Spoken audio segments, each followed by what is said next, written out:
وَتِلْكَ الْأَمْثَالُ نَضْرِبُهَا لِلنَّاسِ وَمَا يَعْقِلُهَا إِلَّا الْعَالِمُونَ. نحمده ونصلي على رسوله الكريم، اما بعد، فاعوذ باللہ من الشیطان الرجیم، بسم اللہ الرحمن الرحیم، رب اشرح لی صدری ویسر لی امری واحلل عقدۃ من لسانی یفقہوا قولی. لو انزلنا هذا القرآن على جبل لرأيته خاشعا متصدعا من خشية الله وتلك الأمثال نضربها للناس لعلهم يتفكرون. امثال القرآن پروگرام کے سلسلے میں آج ہم انشاءاللہ 2 مثالیں بیان کریں گے جو بنیادی طور پر غیر اللہ کو پکارنے والوں کے بارے میں ہیں، اور پہلی مثال میں کفر کرنے والوں کی مثال بھی دی گئی ہے اور ان کی بے بنیاد دلیل کہ وہ آباء و اجداد کی تقلید کرتے ہیں، ان کی پیروی کرتے ہیں، اس کو مثال کے ذریعے سمجھایا گیا ہے. تو ارشاد باری تعالیٰ ہے، وَإِذَا قِيلَ لَهُمُ اتَّبِعُوا مَا أَنزَلَ اللَّهُ قَالُوا بَلْ نَتَّبِعُ مَا أَلْفَيْنَا عَلَيْهِ آبَاءَنَا أَوَلَوْ كَانَ آبَاؤُهُمْ لَا يَعْقِلُونَ شَيْئًا وَلَا يَهْتَدُونَ. وَمَثَلُ الَّذِينَ كَفَرُوا كَمَثَلِ الَّذِي يَنْعِقُ بِمَا لَا يَسْمَعُ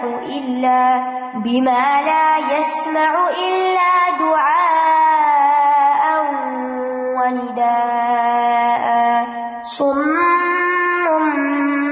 بُكْمٌ عُمْيٌ فَهُمْ لَا يَعْقِلُونَ. یہ سورۃ البقرہ کی آیت نمبر 170 اور 171 تھی. اور جب ان سے کہا جاتا ہے اس کی پیروی کرو جو اللہ نے نازل کیا، تو کہتے ہیں بلکہ ہم تو اس کی پیروی کریں گے جس پر ہم نے اپنے باپ دادا کو پایا، اگرچہ ان کے باپ دادا نہ کچھ سمجھتے ہوں اور نہ ہدایت پاتے ہوں. اور ان لوگوں کی مثال جنہوں نے کفر کیا اس شخص کی مثال کی طرح ہے جو اس کو آواز دے جو پکار اور آواز کے سوا کچھ نہ سنتا ہو. وہ بہرے ہیں، گنگے ہیں، اندھے ہیں، پس وہ عقل سے کام نہیں لیتے. یہاں پر ان کافروں کے بارے میں خبر دی جا رہی ہے کہ جب ان سے کہا جاتا ہے کہ اللہ نے جو ہدایت اور نور اتارا ہے اس کی پیروی کرو، جو کچھ محمد صلی اللہ علیہ وسلم لے کر آئے ہیں اس کو فالو کرو، اس چیز کو اپنے اوپر لازم کر لو جو اللہ سبحانہ تعالیٰ کی طرف سے تمہارے پاس پہنچی ہے، تو وہ ضد اور مخالفت میں پڑے ہوئے کہتے ہیں کہ ہم تو ان عقائد اور نظریات کی پیروی کریں گے جن پر ہم نے اپنے باپ دادا کو پایا ہے. یعنی وہ اللہ اور اس کے رسول کی بات ماننے کی بجائے ترجیح دیتے ہیں کس چیز کو؟ اپنے آباء و اجداد کے طریقوں کو. تو اللہ سبحانہ وتعالیٰ نے ان کی اس منطق کا انکار کیا، ان کی اس دلیل کا رد کیا، جس میں حیرت بھی ہے اور تعجب بھی ہے کہ کیا وہ اپنے آباء و اجداد کی پیروی کریں گے اگرچہ ان کے آباء و اجداد ہدایت اور نور میں سے کسی چیز کی کوئی سمجھ نہ رکھتے ہوں اور اس حق کی طرف ہدایت نہ پاتے ہوں جس حق پر اللہ راضی ہوتا ہے. تو اس بھیڑ چال اور اندھی تقلید پر حیرت ہے کہ ان کی عقل اور فہم کہاں ہے. اس کے بعد اللہ سبحانہ وتعالیٰ نے ان کی اس روگردانی اور گمراہی کی مثال بیان فرمائی کہ جو لوگ اپنے طریقوں پہ اڑے ہوئے ہیں اور ہدایت کی پیروی سے انکار کرتے ہیں تو ان کا حال کیا ہے. وَمَثَلُ الَّذِينَ كَفَرُوا، یعنی ان کی روگردانی کرنے کی مثال ایسے ہی ہے. مثل سے مراد یہاں ان کی صفت اور حالت ہے، یعنی ان کافروں کی صفت یہ ہے، ان کا طریقہ یہ ہے، ان کا حال یہ ہے. اور جیسا کہ آپ جانتے ہیں کہ مثل کا لغوی اور اصلی معنی مثل کے معنوں میں ہے، یعنی مانند کے. مثل اور نظیر اس کو کہتے ہیں جو کسی دوسری چیز کی طرح ہوتی ہے، اور مثال کو بطور استعارہ، بطور صفت یا بطور حالت یا بطور قصہ بیان کیا جاتا ہے. یعنی ان کی حالت کو ایک قصے کی شکل میں بیان کیا جا رہا ہے. پہلی آیت میں ان کی جو حالت بیان کی گئی ہے یا جو ان کا خیال اور نظریہ بیان کیا گیا ہے اس کا اب یہاں قصہ بیان کیا جا رہا ہے کہ اس کی حقیقت کیا ہے. وَمَثَلُ الَّذِينَ كَفَرُوا، اور ان لوگوں کی مثال جنہوں نے کفر کیا. اور کفر کا معنی ہوتا ہے کسی چیز کو چھپانا، یعنی حق کو چھپایا، اللہ سبحانہ وتعالی کی وحدانیت سے انکار کیا، کیونکہ سب سے بڑی سچائی اس کائنات کی اللہ تعالی کا وجود ہے اور اللہ سبحانہ وتعالی کا ایک ہونا ہے. اور سب سے بڑا کفر اس کے وجود کا انکار یا پھر اس کی ہستی کے انکار کے علاوہ اس کی طرف سے آئے ہوئے پیغام یا توحید کی دعوت کا انکار ہے جو پیغمبر لے کر آئے. تو جو لوگ اس حال میں ہیں ان کا حال کیا ہے؟ کمثل، مانند مثال، الذی، اس شخص کے ہے، ینعق، جو پکارتا ہے. ینعق کا لفظ نعیق سے ہے. نعیق کہتے ہیں چیخ کو. کہا جاتا ہے نعق الراعی بالغنم، چرواہے نے بکریوں کو اونچی آواز سے بلایا، چیخ کر بلایا، ڈانٹا، کیونکہ وہ اتنے آرام سے سننے والی نہیں ہوتی، لہٰذا جب چرواہا انہیں بلاتا ہے تو خوب شور کرتا ہے. اگر عملی زندگی میں جا کر کبھی دیکھنے کا اتفاق نہیں ہوا، آپ یوٹیوب پر دیکھیں کہ چرواہے کس طرح کی آوازیں لگا رہے ہوتے ہیں، تو وہ بہت زوردار قسم کی آواز ہوتی ہے، ایک طرح سے ڈانٹ کی آواز ہوتی ہے، اور اس میں تھوڑا بہت فرق ہوتا ہے. کوئی آواز ان کو ہانکنے کی ہوتی ہے اور کوئی ان کو واپس لانے کی ہوتی ہے. تو یہاں پر فرمایا ینعق بما لا یسمع، ان کو پکارتے ہیں جو سنتے نہیں ہیں، الا دعاء و نداء، مگر پکارنا اور آواز دینا. اب یہ کون ہے جن کو وہ پکارتے ہیں؟ اس کا ایک معنی تو یہ بتایا گیا کہ اگر راعی سے مراد چرواہا لیا جائے تو پھر چرواہا کس کو پکارتا ہے، کس کو آواز دیتا ہے؟ مویشیوں کو، بکریوں کو، اونٹوں کو، بھیڑوں کو. تو ان لوگوں کی مثال اس انسان جیسی ہے جو جانوروں کو بلاتا ہے تو وہ اس کی آواز کو صرف ایک پکار کی طرح سمجھتے ہیں. ان کو یہ سمجھ نہیں آتا کہ وہ کہہ کیا رہا ہے، بس جانوروں کو ایک آواز ہی آتی ہے جو وہ سمجھتے نہیں ہیں، اس کے معنی نہیں سمجھتے، اس کے الفاظ نہیں سمجھتے، صرف وہ ایک آواز کے طور پر اس کو لیتے ہیں اور جس طرف کو آواز جاری ہوتی ہے اس کے پیچھے چل رہے ہوتے ہیں. یہاں پر دو لفظ استعمال ہوئے ہیں، دعا اور ندا. ان دونوں میں کیا فرق ہے؟ ایک قول ہے کہ دعا کا لفظ قریب کے شخص کو آواز دینے کے لیے ہوتا ہے اور ندا کا لفظ دور کے لیے بولا جاتا ہے، ایک قریب اور ایک بعید. اسی طرح دعا اور ندا دو الگ الگ آوازیں ہوتی ہیں. دعا ایسا پکارنا ہے جس کے ذریعے بکریوں کو مخاطب کیا جاتا ہے جو کہ ڈانٹنے پر دلالت کرتا ہے، ڈانٹ ہے. یہ اس وقت ہوتی ہے جب چرواہا ان کو ڈانٹتا ہے، یعنی اس کانٹیکسٹ میں خاص طور پہ. اور ندا کا مطلب ہے ان پہ اس طرح آواز بلند کرنا کہ وہ اپنی چراگاہ کی طرف اکٹھی ہو جائیں، وہ جو پھیلی ہوئی تھی، باہر نکلی ہوئی تھی، ادھر ادھر گھوم رہی تھی، وہ واپس آ جائیں. آپ کو معلوم ہے کہ چرواہے صبح کے وقت بکریوں کو لے کے نکلتے ہیں، تو جب لے کے نکلتے ہیں تو ایک آواز سے نکلتے ہیں، اور جب شام کو واپس لا کے ان کو اکٹھا کرتے ہیں تو ایک طرح سے. جیسے آپ دیکھیں کبھی آپ نے مرغیاں پالی ہوں تو آپ کو معلوم ہوگا کہ مرغیوں کو بلانے کی ایک مخصوص آواز ہوتی ہے، بلی کو بلانے کی ایک آواز ہوتی ہے. تو اسی طرح جانوروں کو پکارنے کی، جیسے جو لوگ کتا پالتے ہیں تو اس میں آپ دیکھیں کہ وہ بعض اوقات ان کا نام لیتے ہیں یا بعض اوقات مخصوص قسم کی آوازیں بناتے ہیں، تو جس کے ذریعے وہ اس آواز کو بس فالو کرتے کہ ایک اس طرح کی آواز آ رہی ہے جس کے بعد ہمیں یہ کرنا ہے. اسی طرح کہا گیا کہ دعا مخصوص آواز ہے اور ندا عام آواز ہے، یعنی جب کسی مخصوص چیز کو اس کے نام کے ساتھ پکارا جاتا ہے تو اسے دعا کہتے ہیں، یعنی نام کے ساتھ جیسے پکارا جاتا ہے، جیسے ہم اللہ تعالیٰ سے دعا مانگتے ہیں یا اللہ کہہ کے. اور ندا عام آواز ہوتی ہے جس میں ہم باتیں کرتے ہیں، اللہ تعالیٰ ایسا ہو گیا، ویسا ہو گیا، مناجات جیسے ہوتی ہے. تو یہاں اس کانٹیکس میں انسان بعض اوقات مویشیوں کے نام رکھ لیتا ہے اور ان کو نام لے کے پکارتا ہے، تو جب وہ ان کا خاص نام لے کے پکارتا ہے تو اس کی طرف متوجہ ہو جاتے ہیں، بھاگے چلے آتے ہیں. جیسے ابراہیم علیہ السلام نے پرندوں کو اپنے سے مانوس کیا تھا، پھر ان کو ذبح کر کے 4 پہاڑوں پہ رکھا، پھر ان کو اپنی طرف بلایا تو وہ دوڑتے ہوئے آ گئے. جبکہ ندا تمام مویشیوں کے لیے ہوتی ہے مجموعی طور پر، اس کے ساتھ کسی ایک جانور کو دوسرے سے خاص نہیں کیا جاتا.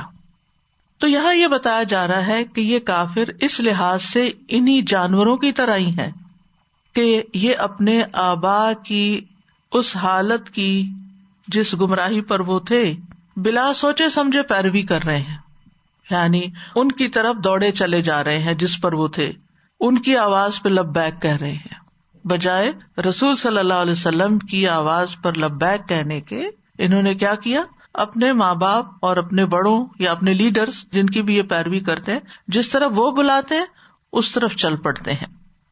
اور ان کو نبی صلی اللہ علیہ وسلم کی یا دین کی یا حق کی بات سمجھ نہیں آتی، بلکہ آباء و اجداد کی پیروی کر رہے ہیں.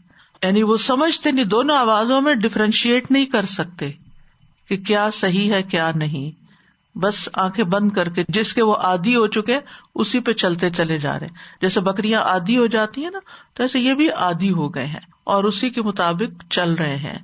ان کو جو صحیح بات ہے اس کی سمجھ نہیں آتی، وائس کنڈیشننگ ہو گئی. یعنی مخصوص آوازیں ہوتی ہیں نا، اس کے بعد انسان مخصوص طریقے سے ریئیکٹ کرتا ہے. مثلاً گاڑی کے ہارن کی آواز ہوتی ہے تو اس کا ایک خاص مطلب ہوتا ہے، گھر کی بیل بجی ہے تو اس کا ایک خاص مطلب. اس وقت ہم سوچتے تھوڑی ہیں، ہم بیل بجتی ہے تو آنکھیں بند کر کے اس کی طرف چل پڑتے ہیں. اسی طرح اس مثال کا ایک اور معنی بھی لیا گیا ہے. ایک معنی تو یہ ہے کہ واعظ و نصیحت کے وقت اس کی مثال کیا ہے کہ وہ بس ایک جانور کی طرح بہیو کرتا ہے کہ وہ آواز تو سنتا ہے لیکن معنی نہیں سمجھتا. یہ ابن عباس اور مجاہد کا قول ہے. اور اس اعتبار سے راعی سے مراد حق کی طرف بلانے والا داعی یعنی رسول اللہ صلی اللہ علیہ وسلم ہے. اور آپ کے بعد جو بھی حق کی طرف خیر کی طرف بلائے، تو کچھ لوگ ہوتے ہیں خیر کی بات سنتے ہیں اور اس پر لبیک کہتے ہیں، بات مان جاتے ہیں، لیکن کچھ لوگ سنی انسنی کر دیتے ہیں. اور جانوروں سے مراد وہ انسان ہیں جن کو پکارا جا رہا ہے اور وہ سن کے نہیں دے رہے. اس مثال کا ایک اور معنی بھی لیا گیا، اور وہ کیا ہے کہ کافر کی مثال جو اپنے معبودوں کو پکارتا ہے. وَمَثَلُ الَّذِينَ كَفَرُوا بِمَا لَا يَسْمَعُونَ. تو یہاں ماں کون ہے؟ معبود، اصنام، بت جن کی وہ اللہ کے سوا عبادت کرتا ہے. تو اس پکارنے میں اس کی مثال ایسے ہے جیسا کہ جانوروں کا چرواہا ہو جو جانوروں کی آواز تو سنتا ہے لیکن ان کی بات نہیں سمجھتا. تو یہ بت بھی ان کی بات سمجھتے کچھ نہیں. اگر پتھروں کے بتوں کے سامنے جا کر یا لکڑی کے بت کے سامنے جا کر کچھ پکارتے ہیں تو وہ ان کا بما لا یسمع، یعنی ان کو پکار رہے ہیں جو سنتے نہیں ہیں. جیسے قرآن مجید میں آتا ہے نا کہ ان تدعوہم لا یسمعوا دعاءکم ولو سمعوا ما استجابوا لکم ویوم القیامۃ یکفرون بشرککم ولا ینبئک مثل خبیر.